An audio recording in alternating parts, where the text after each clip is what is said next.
Welcome to Awakening Heaven on Earth. Before we begin, take a moment to arrive. There is nothing you need to do, nothing you need to believe, and nowhere you need to go. Simply listen, contemplate, and notice what stirs and resonates within you. This is a shared space of reflection, presence, and remembrance. Now, let us begin.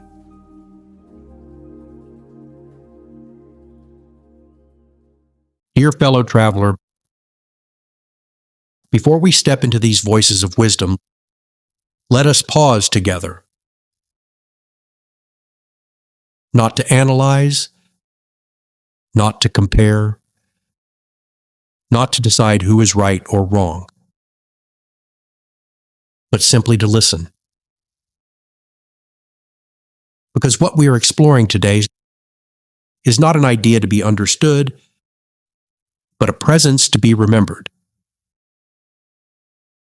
So wherever you are, let your breath slow. Let your shoulders soften. Let the world, for just a moment, grow quiet around you.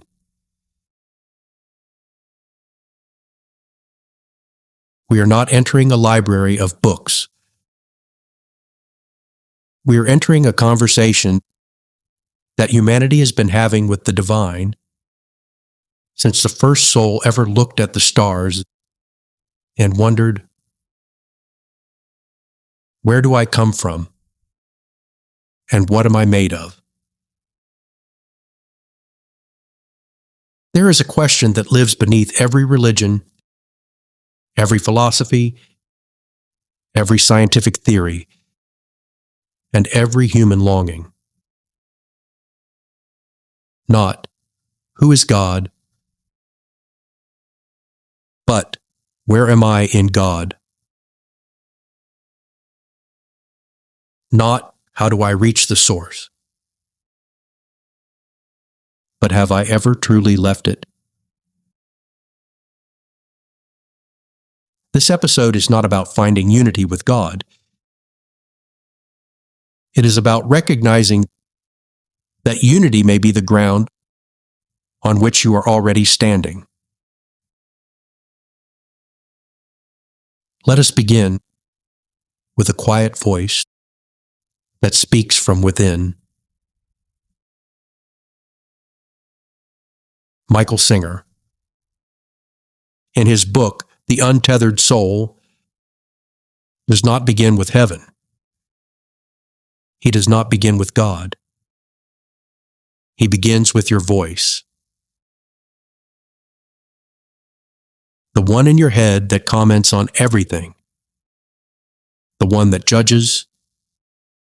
The one that remembers. The one that worries. The one that says, this is me. And then he asks a quiet, unsettling question. If you can hear that voice, who is the one listening? In that question, the journey into unity begins. Because Singer is not pointing you upward. He is pointing you inward. He invites you to discover the part of you that watches your thoughts, feels your emotions, and notices your reactions without being them. And in that noticing, something extraordinary begins to happen. The you that you thought you were, the story, the identity, the history, starts to loosen its grip. and what remains is awareness itself. Not personal, not separate, not confined, just present.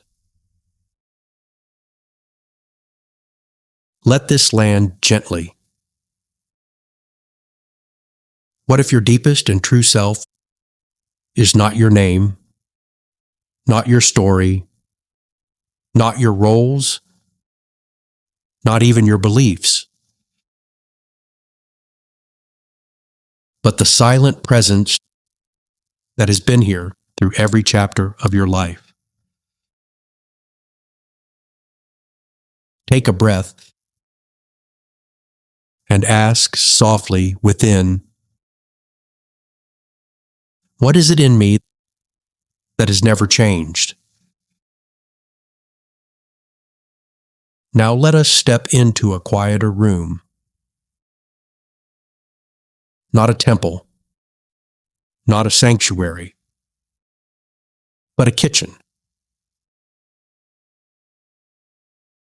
Brother Lawrence, in the book, The Practice of the Presence of God, writes not from grand visions, but from ordinary moments in life.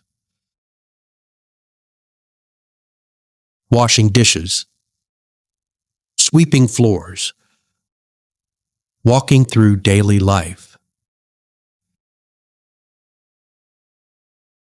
And his message is radical in its simplicity. You do not go to God.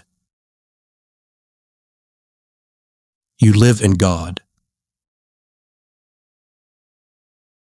For him, unity is not something you visit in prayer and leave behind in the world. It is something you carry into every moment, every task, every breath. Here, the divine is not distant. It is intimate, closer than your breath, more present than your thoughts. Let your world come back into focus. The room you are in, the sounds around you, the weight of your body. What if this moment is not outside the presence of God, but inside it? Now let us listen to a modern voice that speaks through dialogue.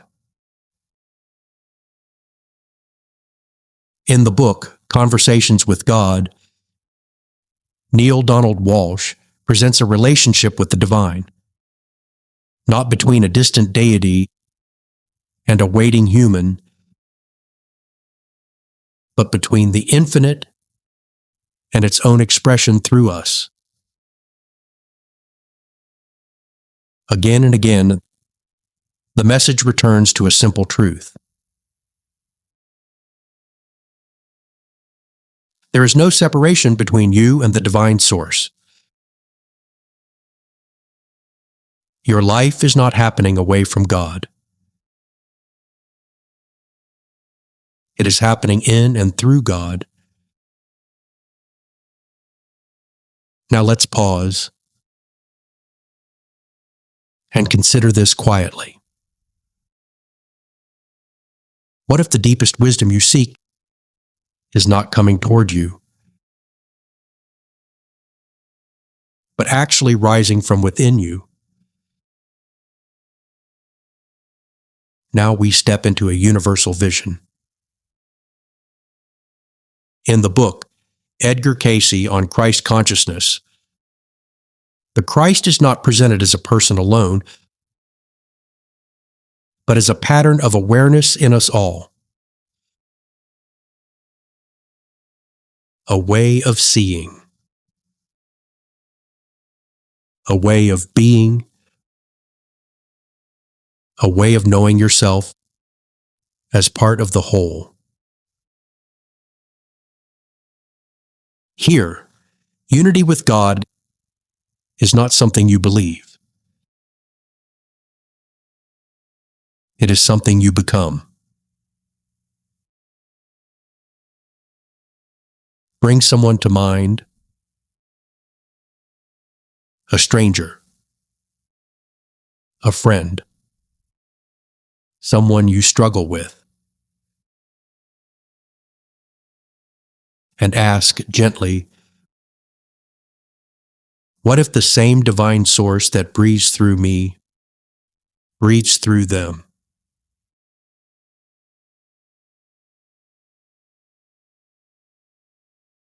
Now let us widen our lens.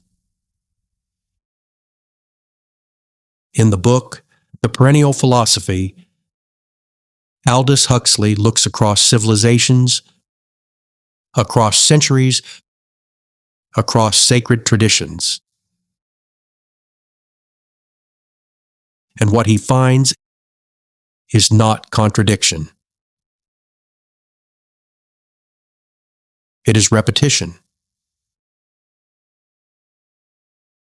Again and again, in different languages, different cultures, and different symbols, the same insight appears. That the many all emerge from the one. That the journey of life is a movement from forgetting to remembering. Let the diversity of paths become a harmony of experiences rather than a conflict. Now we step into the psyche. In the book, Man and His Symbols, Carl Jung invites us to look beneath the personal mind, beneath memory, beneath identity, beneath story. And there he finds something shared. A collective unconscious. A deep well of universal meaning that does not belong to you alone, but to humanity itself. Notice your own thoughts, your fears, your hopes. How many of them have lived in other hearts, in other times, in other lives?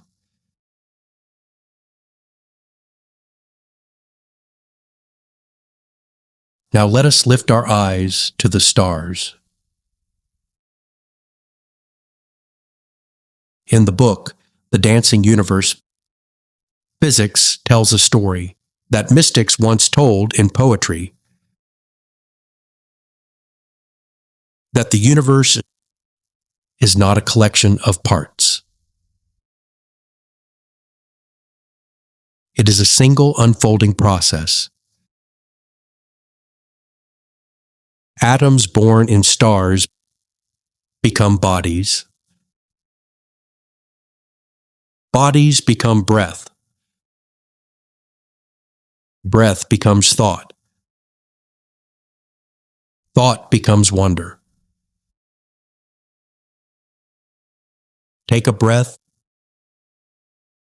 and remember the same elements that burn in distant suns are moving through your body right now.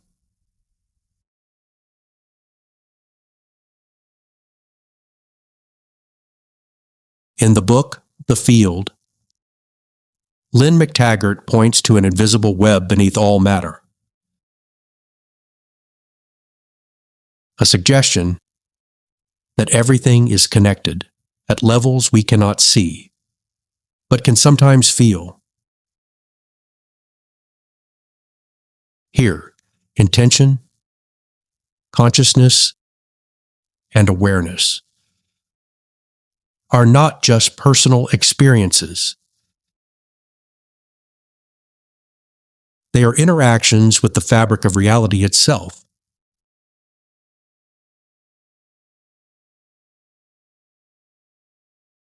Across all these voices, a single pattern emerges. Mystics say, you are not separate from God. Psychologists say, you are not separate from the consciousness of humanity. Scientists say, you are not separate from the universe. Different languages, different methods, the same whisper. That the source of all being is not somewhere else. It is here. It is now. It is what is listening to these words. Unity with God, then,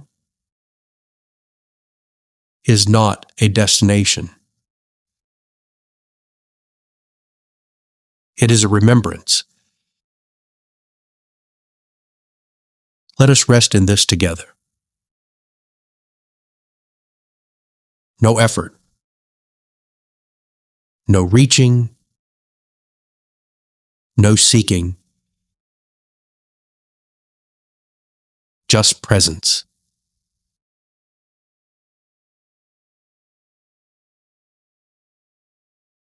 And in that presence, feel what remains when all the questions fall silent. As we come to a close, there is nothing you need to carry, nothing you need to remember, and nothing you need to make of what you've heard. Allow what has resonated to remain, and let the rest pass gently away. You are welcome to return whenever you feel drawn. Until then, may you walk in love, joy, peace, presence, and rest in unity. Thank you for listening.